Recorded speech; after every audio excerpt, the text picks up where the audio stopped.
هلو جماعة الخير، شلونكم؟ شو اخباركم؟ ان شاء الله تكونوا بألف صحة وعافية. هذا الفيديو طبعا الفيديو المنتظر اللي هو فيديو اغلاطي، وفيديو يعني نصائح عن السادس وفوائدي فوائد او هم تجربتي عن السادس بشكل عام. طبعا اخوان، انا لا جهزت في كلام معين ولا شيء. اجيت قبل قعدت شغلت الكاميرا، هالمرة بدون ما جبت قهوة، هذا حليب بالكاكاو، وقلت نعتبرها سؤال وجواب ونسولف يعني سوا وياكم. شوف اخوان، بالبداية خلي اقولكم يعني قصتي المختصرة بالسادس. بشهر الخامس يعني ورا ما خلصنا امتحانات السادس وهاي، بشهر الخامس سجلت بدورات. اي خلاص شهر الخامس الدورات كانت تبدي 1/6، وطبعا هاي الدورات اللي أنا سجلتها فد بمدرسة زينة وسمعتها حلوة، وكنت بالبداية ما ناوية أظل مدرستي الحكومية لأنه أنا قلت شاطرة يعني ما تفرق وياي المدرسة، فقط أعتمد على روحي واليوت يوم. سجلت بالدورات، هذه الدورات أنا وصديقتي يعني عرفت هاي الدورات من عندها لحد هسه أتذكر. هاي الدورات صديقتي وصديقتي الثانية سجلها لها بنصف السنة، يعني كانت تريد 95 معدل على مود مجانية. يعني اللي معدلهم البنات اللي معدلهم أقل من 95، فشنو هذولي اللي معدلهم أقل من 95 راح يدفعون، والمادة سعرها أتوقع 300 أقل أكثر ما هيك، يعني بهاي الحدود. فأنا بنصف السنة كنا خامس إعدادي وكذا وعلمي وظروف، ويعني ما شاء الله صعاب، وبعد الخامس شوي كانت مدرسات شادات علينا، فاجت نتيجة نصف السنة أنا طلع معدلي 94. الصديقات اللي وياي وحدة 95 وحدة 96. قال النور احنا جينا اليوم نريد نقول لك شغلة نفيدك ويانا. لحد هسه اتذكر يعني هذا موقفهم، يعني لو هم كان ما تعرفت على هاي المدرسة ابدا. اجيت اتذكر قالت امي قول النور وياكم، لانه خطية هي، يعني هاي خوش عرض بالنسبة إلها تستغله، يعني يفيدها للسادس تحقق حلمها. وهاي شنو يا بنات، هاي المدرسة الفلانية روحي بحثي عليها، مشهورة معروفة على مستوى البصرة. شبيها هاي المدرسة؟ هاي تقبل طالبات اللي معدلهم 95 وفوق بنص السنة يجون يسجلون دورات مجاني. جبت الكارت مالتي أنا وياهن، حسبت معدلي يطلع 94. شنو أنا أسوي بهاي الحالة؟ دخلت بموجة كآبة، صديقاتي سجلن وقلل لي البنات ما قصرن، بس يعني انا هسه شو اسوي بهاي الحاله؟ غلست على وضعيه ومشيت.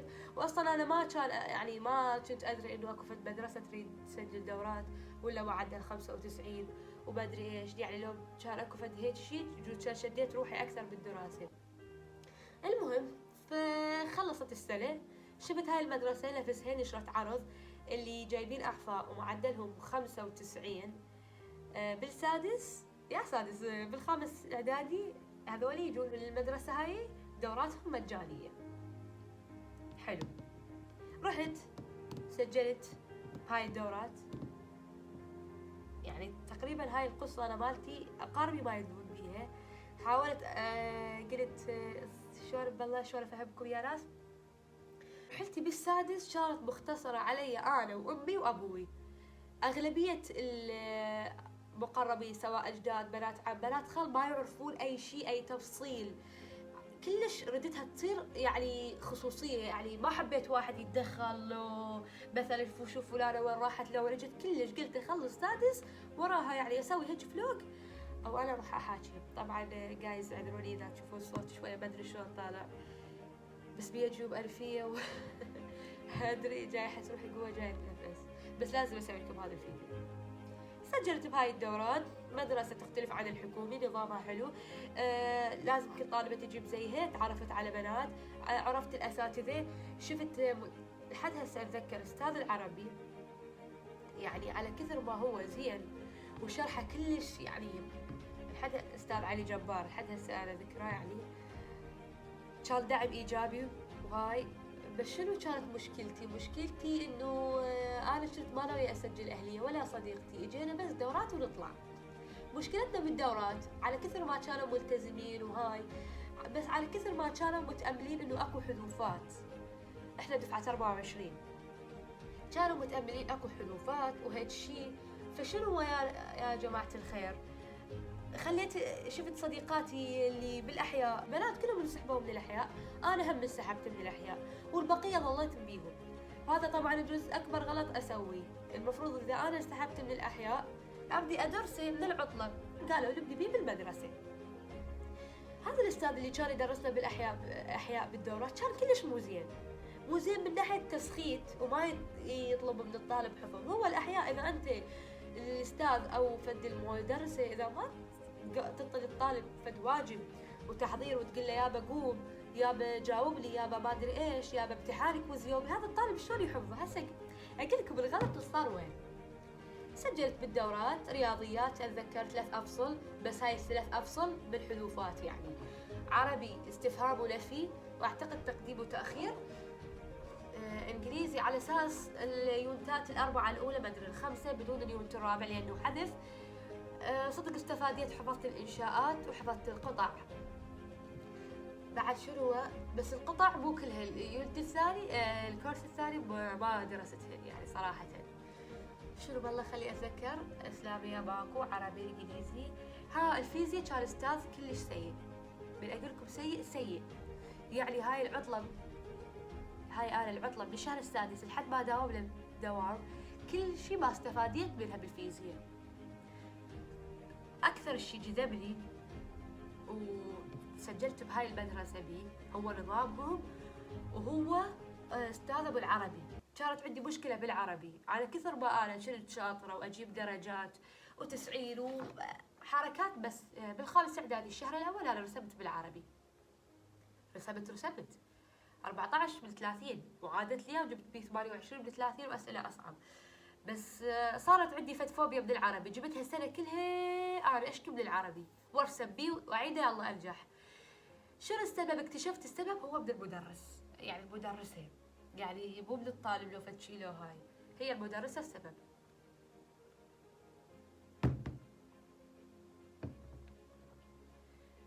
فشفت هذا الأستاذ أبو العربي شلون يمدح بالمدرسة، وأنا صدق عجبت لي المدرسة وكذا وهاي.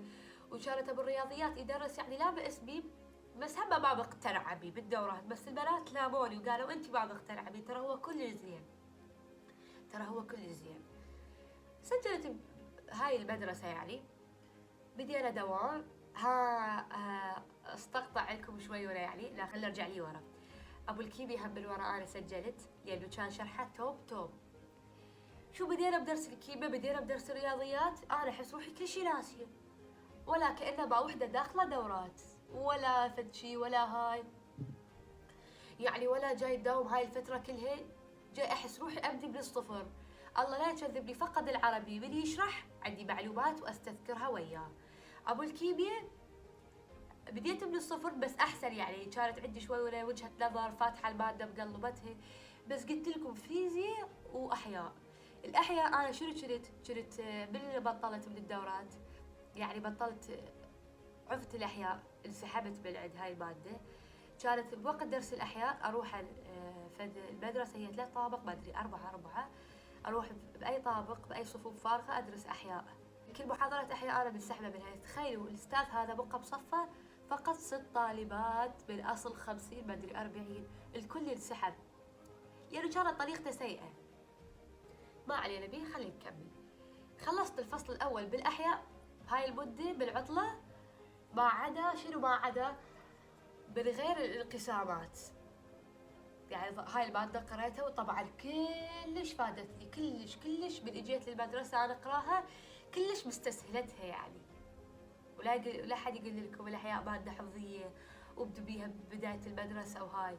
هو ماكو مشكلة اذا تبدون بيها ببداية المدرسة، بس الغلط اذا شفت الاستاذ مو زين واعتمدتي عليه. جيت انا ما اعرف الاساتذه اذا هم نفسهم راح ياخذوني بالمدرسه لو لا. انا وصديقتي طلعنا نفس الصف سبحان الله اللي كانت وياي بالدورات وبالمدرسه الحكوميه. جينا لهذا الصف، شفت ابو الاسلاميه يعني ما كانت داخله اسلاميه بالدورة، وشفنا ابو الكيمياء طلع نفسه، ابو الرياضيات نفسه، ابو الفيزياء اشتكينا عليه فمغيرينه، وابو الاحياء نفسه. اكبر غلط كانت ابو الرياضيات والاحياء. شبيهه بالرياضيات والاحياء هم نفسهم ما تغيروا. ابو الفيزياء غيروا لنا اياه وهاي كانت احسن شيء. احتاريت، بس طبعا انا هسه بالجاي اتذكر انا من يوم قلت لكم احياء وفيزياء مو زينه بيهن بالدورات وعفتهن، هاي مو معنى يعني عفتهن، لا بالدورات حاولت بيهن. خلصت فقط الفصل الاول على استاذ محمد محمد كريم، والله ما اتذكر اسمه بالتفصيل. درست عليه الفصل الاول واكتب وياه، لحد هسه عندي دفتر كامل للفيزياء واحل وياه كل الوزاريات، بحيث ضبطت الفصل الاول بالدورات مو على الاستاذ عليه. لحد هنا تمام. سبحان الله، الله نقذني وكان يجي لي استاذ خرافي. انا من وراه حبيت الفيزياء. شوفوا، انا بالحكومه كانت عندي مشكله، اساسي مو زين بالعربي، ومشكله ثانيه من دخلت للاعداديه كانت مدرستنا بالفيزياء كلش سيئه. يعني لا تشرح عدل، تعتمد على الطالب هو يحل لها السؤال، مسائل تريد يقوم هي الفيزياء هي فهم، لا تقوم تحفظيها الكتاب كله وتدرخينه. كانت معتمده على هاي الطريقه. انا علميه، ليش دخلت علميه؟ حب افهم واحفظ، مو بس كله حفظ. هذا الاستاذ الله يذكره بالخير، وانا كلش ممتنه له لانه من وراء انا حبيت الفيزياء. اعتمد لنا على طريقه الفهم، طول بالفصل الاول لحد هسه اتذكر على المتسعات يجوز فوق الشهر. يعني كان يشرح من كل اعماق قلبه. يعني سبحان الله، حسيت شخصيته واسلوبه بالشرح هي الوحيده اللي وصلت لي بين هاي المدرسات كلهن وبين هذا الاستاذ اللي شفته بالدورات، وهاي هو توب 1، بحيث وين ما اروح اقول لهم هذا الاستاذ توب 1 بالفيزياء. دخلت محاضره ثانيه عند غير استاذ بالدورات، ردت اشوفه، يا استاذ زين على مود بالمدرسه عودك من اسجل اروح له. بس سبحان الله ما شفت استاذ مثله زين، يعني هذا الله عوضنا بيه بالفيزياء صراحه. ابو الاسلاميه كان زين، ابو الفيزياء كان زين، انا اعتمدت عليه اعتماد كامل. هو قال اذا تعتمدون علي وعلى ملازمي جيبون 100. اخوان تخيلوا، انا اعتمدت عليه، ملزمتي كان عنده ملزمه مال واجبات اللي هي كلها وزاريه، لا كثرائي ولا شيء. قال بابا تدخلون الوزاريات 100 انتوا وياي. صراحة على كثر ما حبيت المادة، على كثر ما قمت أحل المسائل قبله، يعني من يعطينا واجبات يلقاني أنا أول وحدة حالة، يعني كلش ما كنت تراكم علي بالفيزياء. الخلل وين بالفيزياء شوي ولا الكورس الثاني ورا ما قالوا ماكو حذوفات. هنا يعني احنا كنا متأملين اكو حذوفات، واستاذنا كان يمشي شوي ولا بطيء. خلص 3 أفصل يعني خلص 3 أفصل بيمن بنص السنة، بقى 7 وماكو حذوفات. لا سووا بينا ركضة طويليش كل الأساتذة، بس هذا الشيء شوية هو اللي أثر علينا. صار عندنا خلل بالحفظيات، حفظيات الكورس الثاني ما ضبطتها عدل، فهي اللي أثرت علي بالوزاري. أخوان بالرغم الفيزياء 24 التاريخ كله يشهد لها، العراق كله أجلها إلا أنا. كنت يعني مريضة وطاق الاكتئاب، بس قلت لأهلي حتى لو يوم الوسط أروح أمتحنها، لأنه هذا الأستاذ نظرته النور، وشلون كنت أجيب درجات يباوع لي نظرة فخر. يعني صراحة هو ما أعرف إذا دربي امتحان الدور أول أو فجبت يعني درجة هيك، لو هاي هيك درجة وشي، لأنه بعد ما عندي تواصل وياه من وراء امتحانات الوزاري. بس كانت يعني تشجيعه له وطريقته واسلوبه حفزت لي. برغم يعني رحت درست 5 فصول علي و5 مرشحات واجيب بالله واحط بالله ويوم ونص، ورحت امتحنتها وسبحان الله قلت اجيب بها 100، حاطين 94 بالفيزياء. بس انا كلش افتخر يعني كطلاب تشتكي وبالعراق كله يبكي من الفيزياء، بس انا امتحنتها دور اول و94، هذا كلش انجاز حلو بالنسبه لي. اخوان جيت لي الغلط، يعني هاي رحلتي وياها اغلاطي، فاتمنى يعني تفرقون وتكون الصورة عندكم واضحة. شوفي الغلط شقد ما كان الاستاذ زين بالفيزياء، بس الحفظيات لانه انا اعتمدت عليه يعني صار عندي شوي خطأ. اخوان انتوا الدفعة اللي وراي، يعني اكيد المدارس الزينة غيرت الخطط، واكيد تدرون ماكو حذوفات. احنا الغلط الوحيد اللي طحنا به هاي الدفعة، لحد نص السنة كنا متأملين بشيء اسمه حذوفات، احنا واساتذتنا، بحيث الاساتذة كانوا يمشون بطيء. لحد نص السنة قالوا ماكو حذوفات، خطية احتاروا شو يسوون على مود يكملون المنهج. كنا الاسبوع كله نداوم، اقول لكم اسبوع كله نداوم. طريق ارجع ب3. ثاني يوم صباحي على ما انام اصلي صارت ب5. اتغدى هيك شيء يعني ما لحق كلش وقت يعني منحصر قليل. فهذا شوية الشيء الغلط اللي أثر بي. نجي لكم على الغلط الثاني. أبو الرياضيات كنت بالدورات أشوفه بس ما مقتنعة بيه، أفتهم عليه بس ما كان يعطينا كل الوزاريات، ماكو واجبات، كانت درجاتي ما تجي مثل ما أريد بالرياضيات. فأنا دريت بيه هو ما راح يعني مو هو هذا الشخص اللي لازم أعتمد عليه اعتماد كلي، أنا ودي أجيب بيه درجة كاملة بالرياضيات، بس شلبت بيه لحد نص السنة اكتشفت أنا طايحة وبخطأ فظيع. هذا الأستاذ يعني ما يفيدني، يفيدني فصل أول فصل ثاني هاي الفصول الخفيفة، ثالث ورابع هذا كل شيء ما يفيد. رحت بحثت باليوتيوب وأشكل لكم ويا محمد قاسم وأخلص لكم الفصل الثالث، ورا تجي لك بنص السنه باوعد لي كم محاضره زمنيه وهاي وامشي وياه. تعرفون اليوتيوب لازم واحد يبدي وياه بالوقت، يعني بديت وياه وصلت للتكامل ما لحقت. اجت لي فتره المراجعه وقلت اخلص محاضرات التكامل ويا الرياضيات، صار عندي تضارب. اكتشفت هنا انه انا طحت بطامه كبرى. اجى يوم الامتحان مالت الرياضيات، ايش بيه ايش مسوي يا نور؟ مخلصه فصل اول فصل ثاني فصل ثالث والرابع نصه. اكو اللوغاريتمات الطبيعيه وفوق لا الحجوم ولا المساحات اريد اخلصها باليومين ونص نطلعها قبل الرياضيات، وما قريتها ما فتحت الاخوان ما لحقت. نور هسه تقولوا لي فتره المراجعه وين صارت؟ فترة المراجعة بديت يوم 20/4، قبلها خليت هاي الأيام أدرس بها التراكمات، درست فيزياء، أكثر شيء كان اهتمامي على الفيزياء، درست كلاميات الفيزياء وكلاميات الكيمياء، عرفت الرياضيات وعرفت الأحياء وهاي أكبر غلط. والله الرياضيات تلاحقت عليها بعدين، رحت بس شفت روحي ما أجيب درجة بيه، فهو المادة الأولى اللي أجلتها أنا، فأجلت الرياضيات. فهسه نعرف الرياضيات على صفحة. نجي على الأحياء. نرجع لكم قلت لكم هذا الاحياء الاستاذ اللي بالدورات اللي بقوا عنده فقط 6 طالبات، اجى انصدم له بالدخل عليه الاستاذ وقال انا مدرس الاحياء. يطلع هو نفسه. كل احنا فقدنا الشغف الا بالكل اللي كانوا بالدورات طبعا وظلوا سجلوا بالمدرسه. انا قلت عسى ولعل طريقته تختلف بالشرح، يعني عنده فد اسلوب. خلصنا الفصل الاول، الفصل الثاني انا حابه رجعت ادرسه بوحدي. هو طبعا يجي يشرح، طبعا حتى يا ريت يشرح بطريقه علميه، لا اخوان.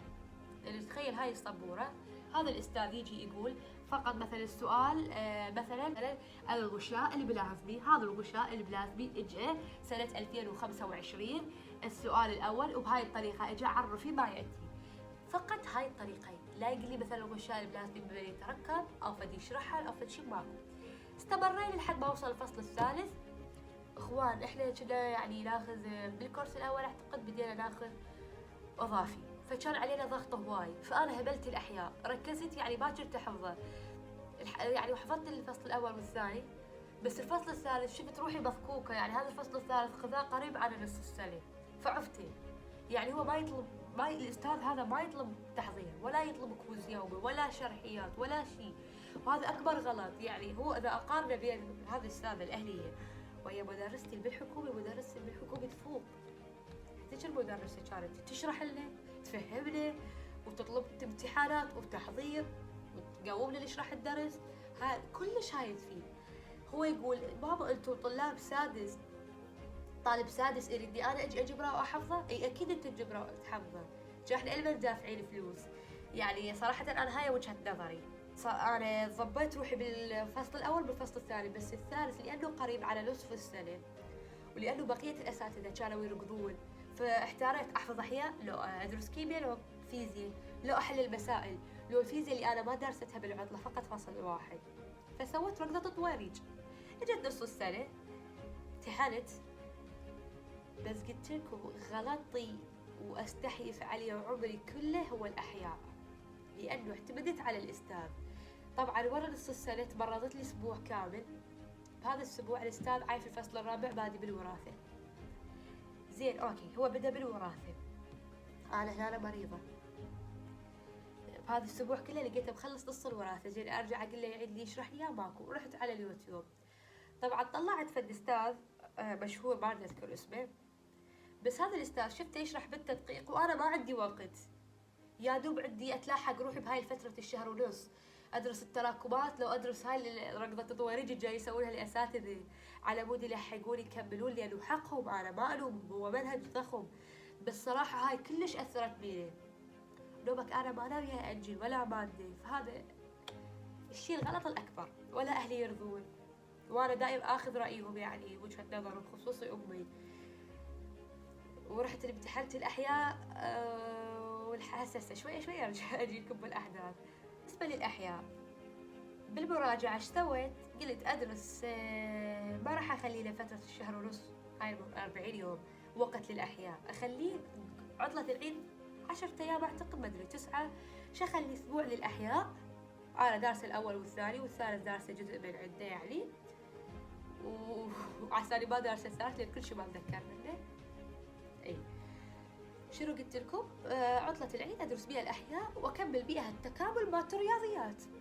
هي اجت عطلة العيد وش صار بالله؟ ما طلعت اتذكر او رحت فد البيت جد او فد شي هاي، بس بعطلة العيد الاكتئاب اخذ مني يوم واحد و3 ايام ما ادري 4 على الرياضيات وانا ما مخلصة التكامل. شنو السبب؟ محاضرات طويلة، محمد قاسم شرحه كلش طويل ومفصل، فهذا هم اثر علي. يعني بالله الرياضيات اقدر اقول اجلته وعوضته بعدين، بس الاحياء اخوان، الاحياء تدرون شنو سويت بالاحياء؟ انا اقول لكم. الاحياء عندي فقط 6 ايام، بهاي 6 ايام ظلت ادرس فصل اول وفصل ثاني وفصل ثالث، خلصتهم وصلت للرابع. الثالث لحد الحيوانات بدري الانسان ووقفت. الرابع عفته ما لحقت لانه ما صار يعني شلون اقول لكم، صار باكر الامتحان وانا بعد لي ما دارسه الوراثه ولا الرابع. شو اسوي بهاي الحاله؟ قلت لاهلي اريد اجل، اذا امتحنت الاحياء ادبر روحي. شو شفت معاني اهلي ووجههم يعني ما يردوني اجل، لانه هاي ما باجله ولا ماده، يردوني ارتاح واخلص واطلع من الاوائل واتكرم، وهاي متعودين علي كل سنه وهيك شيء. بعدين امي قالت لا تضغطين على نفسك، وابوي كيفك انت يعني يمك يعني الاخو ما نجبرج. فانا شنو كنت راسل صديقتي قالت نور درسي لحد الوقت اللي تقدرينه، بس انا هنا كان راكبني الشيطان يعني قلت خلاص اجل ما لحق، ما دارسه الوراثه ولا مو ما فاتحتها، بس دارسه جزء من عندها يعني كلاميات فقط اول صفحتين دارستهن، والمسائل لحد التهجين العكسي ما ادري الوحادي ما اتذكر بالضبط نسيت لانه صار لي اشهر يعني خاصه سادس. اخوان لحد هسه عندي فيديوهات وانا ابكي والطم بالاحياء واقول ما راح الحق، واذا ما امتحنت راح يخرب حلمي وراح تروح احلامي، واذا امتحنت راح اخرب وادري بروحي يعني مو زينه. فصليت على محمد وبديت ادرس بدون نوم، واشوف مثلا اجى الليل واهلي ناموا وهنا يا عالم. اكثر شيء كنت اشوفه صعب بحياتي تجي الساعة 2 بوحدة بالليل ب2 ب3 اشوف اهلي نايمين، يعني لين اخواني خواتي امي ابوي نايمين يعني، بس انا اسهر وبوحدي قاعدة مكاني بمكتبي يمي القهوة والكتب مطشرة، عقلي وقف احسن اريد انام وما اريد انام، وطقاني وسواس قهري. انا من النوع اذا وراي في الطلعة وما اقدر انام، مش حال امتحان ويحدد مصير وما ضبطت اموت. يجوز الله لا يكذبني ما نمت، لا ما نمت بالاحياء، شربت قهوة وتايجر وانواع واشكال، معدتي راحت خربت. كان انا تمرضت قلت لكم اليوم ما درست الوراثة وتمرضت اسبوع. شنو السبب؟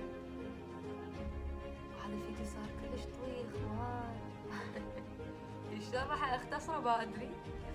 المهم تمرضت شنو السبب؟ لانه كنت اشرب تايجر وقهوة وهاي، ومنعوني يعني منعوني اهلي والدكتور ثاني هم. بس بالاحياء قلت لهم بعد لكم ربوني رب لازم انا ارجع على هذا النظام، هو الوحيد اللي فيه. انا شفت طالب طب مسوي مسائل الوراثه فقط في ساعتين، واقرا وياه البدايه الدارسه افتهمتها، النهايه اللي ما دارستها طقطقتها شلون ما كان امها. وجا يوم الامتحان ورحت للامتحان. جماعة الخير رحت للامتحان مخلصة فصل أول وثاني وثالث لحد الإنسان ورابع عايفته وخامس رحت عليه بس كلاميات. بس العفو مسائل. طولي الدفتر، شفت روحي كل شي ماكو. السؤال الأول على الفصل الرابع بدل الوراثي. أنزل جوا عندي نقطة، عندي تعريف، يعني هاي النقطة والتعريف هاي عليه 5 هاي عليه 3 جوا عليه 4. يا رب شو أسوي؟ قلت لها ست عم تأجل؟ صحي اللي راح تأجل. شو اجت مدرسات نصحى فينا ماما لا تأجلون، يعني حرامات. دوبا كانت ذكرتني قلت لسانة أجل. على ابو والله نقطة نقطتين 3 على تعريفيات. خلي احاول واكتب اللي ببالي وما اعرف شي فارغ والله كريم. كتب بالبداية انا مر نص الوقت، نص ساعة مدري ساعة، انا قلت تالي هاي تجي اللي تبصم له وتكتب علينا مؤجلات وهاي. بعدين تذكرت قلت هسه من ارجع واشوف امي يعني وقاعدة وياي مثلا الصبح تنتظرني انه من ارجع، يعني اهلي ينتظروني من ارجع يسالوني مثلا امي تسالني شنو اليوم ايش صار وياك وهاي، اقولها انا مأجله وافكر شو راح تكون ردة فعلها. لو انا افكر ما راح اطلع ويا الاوائل، لانه مدرستنا تريد تسوي احتفال وتكرم الاوائل فقط اللي بالدور الاول، ماكو دور ثاني يعني. المهم كتبت شوفوا جايز عصارة دماغ المرحلة اكو فراغات او تعاليل انا ما اعرفها ما قاريتها، يعني تخص فصل الرابع بدري الوراثة بالكلاميات. عصرت عقلي جبت لها كلام منا ومنا بس من ضمن الأحياء. رجعت للبيت تقريبا بجدي قريبين علينا، فأهلي من رجعت للبيت شافوني منهارة.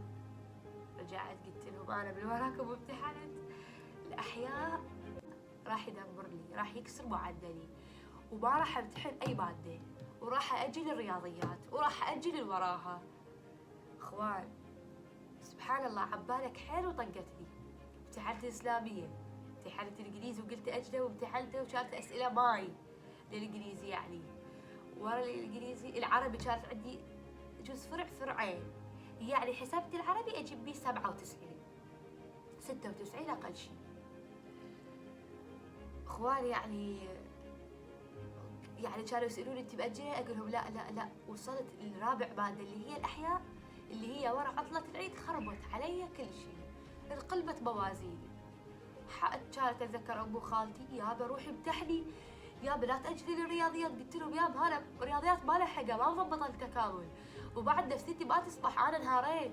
بعد انا امتحنت الطامة الكبرى الأحياء لازم أجل لي مادة لازم، على مود اذا معدلي ما يعجبني اعيد. فاخوان شوية خلي اشرب.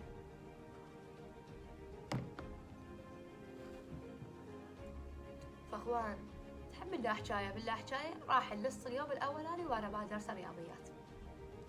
اجيت لي اليوم الاول طبعا كان عنده يومين ونص، نص يوم راح على الكآبة والبجي.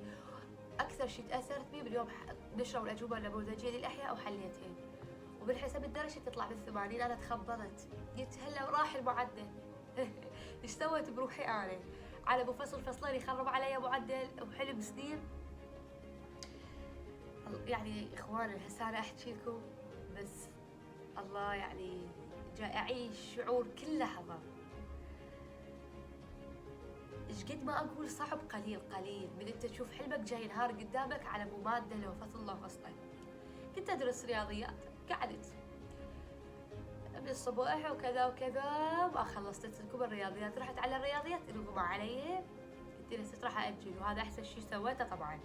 يعني لو امتحنا رياضيات كان جبت بي 70 لو 80 لو تجي لي 90 تخرب علي المعدل. اي فشنو صار؟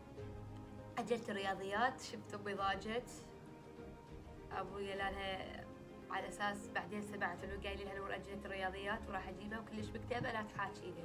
امي كانت ما اعرف شنو غايتها، ما تريد اجل ولا ماده.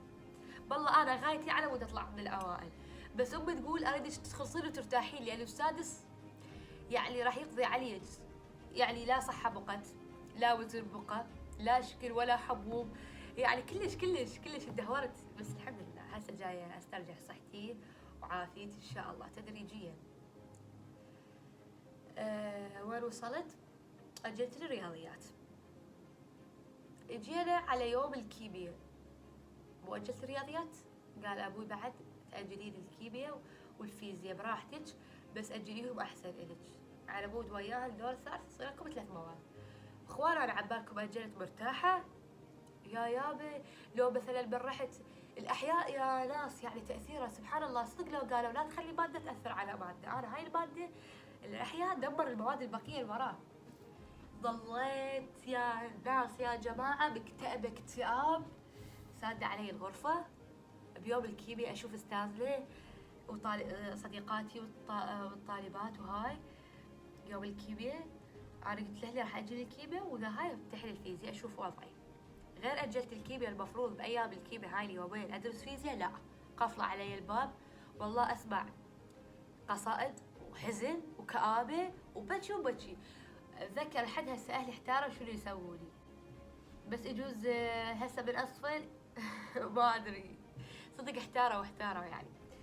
فاخذوني طلعنا تمشينا وهاي يعني اغير عودق جو وحركات، لانه شنو السبب اللي خلاني اكتئب هالقد. طلعنا رجعت احس يعني لا رحنا اتذكر البيت خالتي شفت يعني ما طولنا شوي ورجعنا. بس هذا ما درست.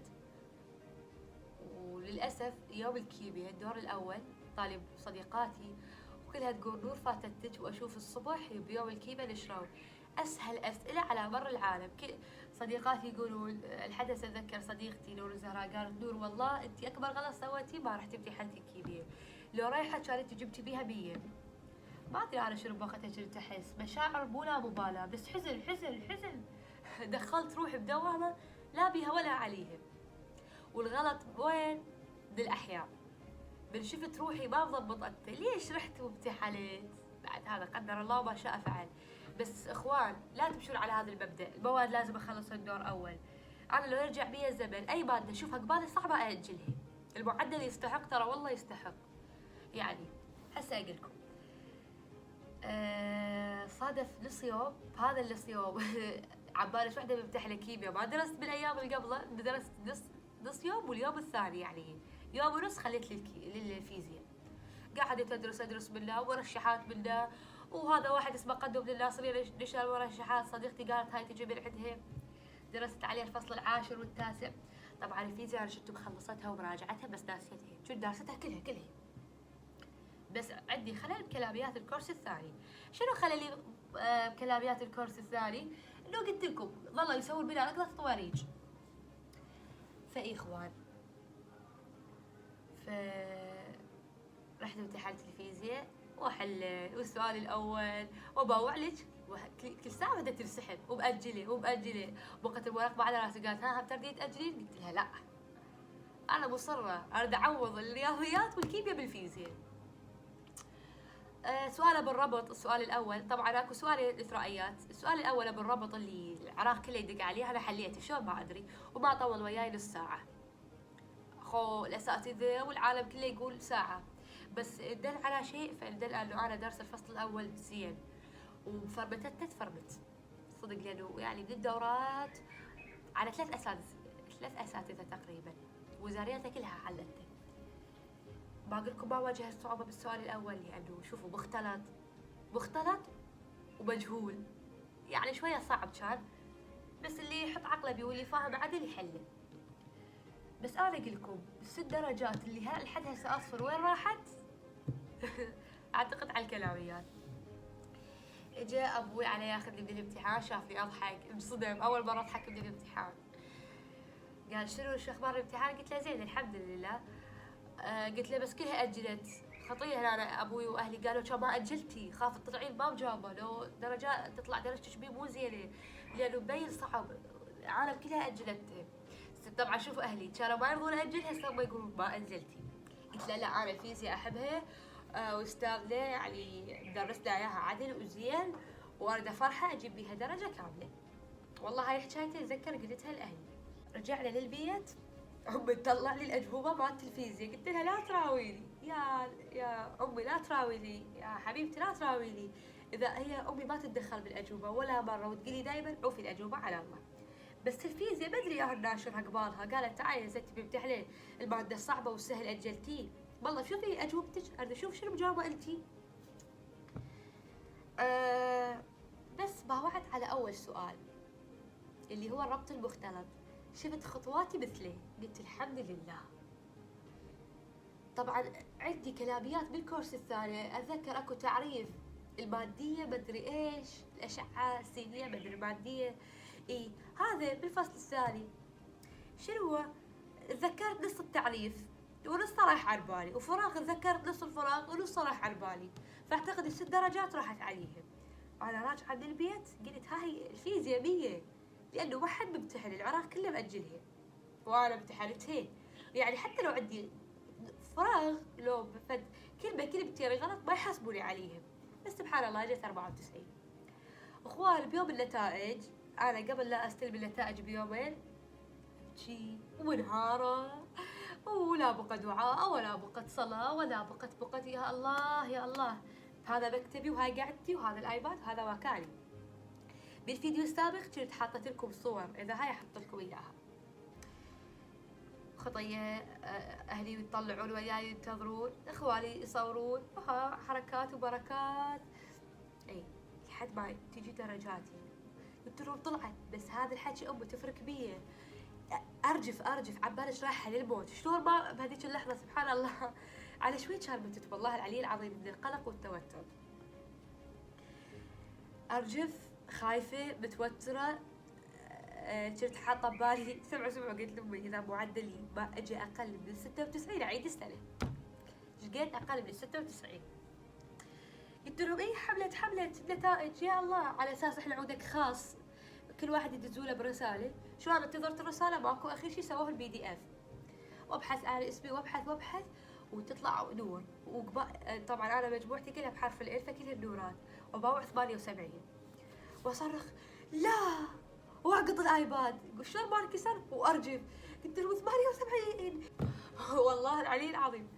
بعدين صفرت، قالوا على كيفك هاي درجاتك 100 92 193 94 88 86 زينات. الحمد لله ايش قد تبديل اختي راح تحسب المعدل، حسبوه طلع 92. شو انا بالسبعة بال90 شوي هديت، بس مو هديت عبالك ما بكيت لو ما لطوت لو ما دقيت، لا بس عبالي بال70، لان اول ما اجت عيني على 78. بس اخوان ايش قد ما احكيكم، قاعد تبكي وديك والطب وبتهدي وابو ظل يحكي علي، قال انت شنو تردين اكو احسن من المعدل 92 وصدق تحكين. خابروا على جدي طبعا. جدي اجى وخالتي كانت جايت له بالصدفه، وخالي العائله كلها التمت، صلى على محمد. ورد اختي جت ببيتي تطش شكليت وانا ابكي، بس صدق لا بهذا الوقت حسرتني الضحكه طش شكليت بقلبي يعني. انا عبالش عندي صارت فاتحه اللي صبت بأتم بداخلي حرفيا. هدوني جدي قال ايش بيك يعني لا تبكين، معدل 92 نعمه للكريم. صحيح انا كنت رايدك طبعا جدي وبيبيتي كانوا يعني يحلمون يشوفوني طب عام، يعني يحددون بالمستوى بالسنين السابقه شلون انا شاطره وشلون انا احب الطب، فقالوا انت تريدش طب عام وانا هم اريد طب عام، بس يعني قدر الله وما شاء فعل. ايه اخوان فخلي نكمل. فقعد قلت لهم الكم رب والي رب، انا ما اريد امتحن دور ثاني، هاي راح اعيد السنه خلاص. شنو صفينا اعيد السنه؟ كانوا براحتك خوش. عندكم امي كانت رافضه هاي الفكره وابوي. ببيتي خطيه قالت لهم انا اعاده السنه انا راح اتكفل بيها، بالنسبه للنقل بالنسبه للزي بالنسبه لهاي، بس خلوها تعيد سنه لانه شاطره وادري بيها راح تطلع معدل اعلى. مرات عمي هم قالت خليها تعيد السنه لا تبقى بنفسها، و الأغلبية كانوا رافضين فكرة إعادة السنة. شنو معدل 92 وأعيد السنة؟ جد أهلي كانوا رافضين. لحد هسه أتذكر سافرنا أنا وأمي رحنا الكربلة هناك بالإمام، وأمي كانت تقول يا رب تقلع نور ما تمتحن. العفو يا ما تمتحن وتشيل من عندها فكرة الإعادة، وكانت دوم تدعي وأنا بنفس الوقت أقول له يا رب اهديني وقويني على مود إعادة السنة. كان اكو فد شيخ بالامام اخذ لي خيره قال اعاده السنه كلش زينه الها. قلت لها شوفي كل ساعه كنا نتعارك، هي تريدني امي تريد لي مثلا اكمل ما اعيد وانا اريد اعيد. اخر شيء اقتنعوا اهلي. رحت نقلت غير مدرسة، يعني من أهلية رجعت حكومي بس مدرسة زينة. اشتريت زي لأنه ما عندي، كان زي رصاصي، كان زي بالأهلية أخضر فيختلف. صادف يوم الكيمياء والرياضيات ما رحت امتحنت، قالوا لي شنو إحساسك؟ واليوم أنت ما ممتحنة واليوم امتحان الكيمياء. قلت لهم عادي والله، ولا كان يرف لي جفن. اخوان انا داومت يوم يومين ثلاثة، حسيت بالغربة، حسيت هاي مو اساتذتي اللي تعودت عليهم بالدورات بالمدرسة. حسيت يعني هاي انا دارسة هاي المواد، انا مضبطتها، ما عندي شي جديد اضيفه. انا ليش عدت هاي طريقتي؟ يعني مثلا اللي يعيد مثلا عنده اغلاط بالسنة الاولى مقصر بحقها. انا كان غلطي بالاحياء ما حفظت فصل، ما حفظت فصلين، اعيد على مود سنة كاملة. قلت ما يخالف. انهاريت مرة بالبداية، مرت 3 أيام إلي بالمدرسة وأنا أحس بالوحدة وغريبة، والكل عرفني جايبة 92، وبالمدرسة أهلية لي طبعا يسألون وليش إجيتي وشنو السبب. أخوان لحد ما صارت ظروف قوية علي، ضغوط من كل الجوانب نفسية. انهاريت صرت تبقى ايش قلت لروحي؟ قلت يا اما اطلع بالسادس وارضى بهذا المعدل 92، يا اما اعيد السادس وانا اواجه هاي الظروف وما ادري بروحي راح اجيب معدل اقل وجوز انسطيه وجوز ما ارفعه. فتوكلت على الله وقلت لاهلي اريد الدور ثالث. بالبدايه وافقوا بعدين اعترضوا، بعدين انا ظليت اقنعهم وظليت عندي فتره شهر. رحت الدور الثالث. الدور الثالث طبعا ماكو عطله، يعني مثلا جيت من الرياضيات ثاني يوم كيمياء، ماكو عطلة قبل الكيمياء. من اسولف لكم على يوم الكيمياء، هذا يوم بوحدة اتمنى كنت يعني شفت بيه موت. صعب علي كلش صعب. تمرضت وكان ثاني يوم عندي كيمياء وانا الليل بالمستشفى، ما فتحت الكيمياء ولا قريتها، يعني ما لحقت نايمة بالمستشفى، فقط عندي فترة الصبح رحت قريتها الصبح ورحت للامتحان والحمد لله جاوبت وجت لي درجتي 94. بعد كنت عبالي 194. والرياضيات اللي كنت مأجلتها جبت بيه 96 بالدور الثالث. طبعا الأغلبية اللي كانوا وياي بالدور الثالث كانوا يردون فقط 50، يتفاجئون وحدة مثلا أو تريد درجات وجاية دور ثالث، وين كنتي بالدور الثاني؟ ما يدرون أنا بالدور الثاني كنت ناوية أعيد. وبالدور الثالث يعني جاني الإلهام امتحن الدور الثالث، وامتحان الدور الثالث. طبعا كنت كلش خايفة ينزل معدلي من 92 ل 80، لأنه كان عندي بالرياضيات غلط، قلت هذا يروح عليه 10 درجات. الحمد لله اجت درجاتي، وبدل ما ينزل معدلي صعد وصار 93. اخوان خلصت سادس، صار لي من شهر ال11. أنا يا شهر امتحان لا داومت كل يوم شهر ال11. من شهر السابع التاسع تقريبا، بشهر التاسع صار لي أكثر من 3 أشهر قاعدة بالبيت. خلصت، طلعت النتائج، قدمت على الجامعة، طلع قبولي بالجامعة تمريض. بالبداية كنت حابته ورحت سجلت هم أسبوع وقلت لهم ما أحب التمريض، مو شغفي، لأنه هذا اختاريته على السرعة، ما كنت دارسة الموضوع عدل. تعرفون الدور الثالث طلعت النتائج منه، يلا قالوا بالله تقدمي، قدمت بالله ما لحقت، عندي فقط 3 أيام، يعني لا درست الموضوع عدل لا فكرت بيه. فهسه قعدت ارتاح نفسيا صحيا واجهز وضعي عدل، وان شاء الله الصيف الجاي ارجع للجامعه وبغير تخصص. ادري الفيديو هواي طول عليكم وما ادري اذا راح انزله واقدر امنتجه لانه هواي 50 دقيقه، يعني ساعه صار. اتمنى تكونون استفاديتوا من قصه نور بالسادس ولو 1%.